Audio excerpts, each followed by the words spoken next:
वाहिगुरु जी का खालसा, वाहिगुरु जी की फतेह। साथ संगत जी, मैं आज एक बहुत ही सेंसिटिव विषय पर बात करने के लिए हाजिर हुआ। आज ये विषय है, देख पराइयां तियां पैणा मावा जाने।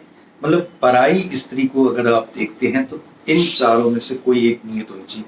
वो या आपकी बेटी की तरह आपको नजर आए, या आपकी बहन की तरह, माँ की तरह, या आपको वो अपने ही किसी बहुत अच्छे आचरण की तरह नजर आए।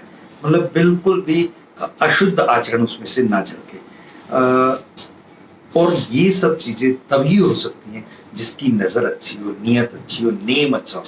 कहते हैं रोज नित्य करने का फायदा क्या है कि अच्छी आदतों का एक संयम, एक संयोग, एक संस्कार बनना शुरू हो जाए और वो एक बड़ा रूप ले ले।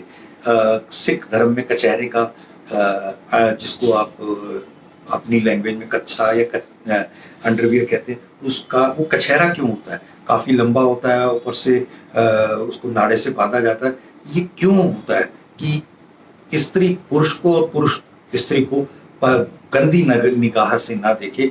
ये आपका जो जत है वो केवल और केवल अपने संयम के अंदर रहे, और इसी से एक धर्म में, एक सिस्टम में बहुत बड़ा एक मैं एक उसमें था,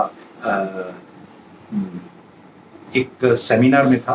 एक रिटायर्ड जज ने वहां पर कहा, मेरे को 40 साल के एक्सपीरियंस में कभी एक सिख रेपिस्ट कभी मैंने नहीं देखा। इसके अलावा मेरे को भी कई बार ये सुनने को मिला कि कभी मैंने एक सिख को भिखारी के तौर पर नहीं देखा। तो ये कहाँ कितनी बड़ी बात है कि हम एक ऐसे रिप्रेजेंटेशन को रिप्रेजेंट कर रहे हैं जहां अच्छाई, सच्चाई और ऊंचाई अच्छे से सिखाई जाती है। तो अब आप इस चीज में अगर कहीं ना कहीं फंसते चले जा रहे हैं तो इनसे बचना है, इनसे दूर आना है।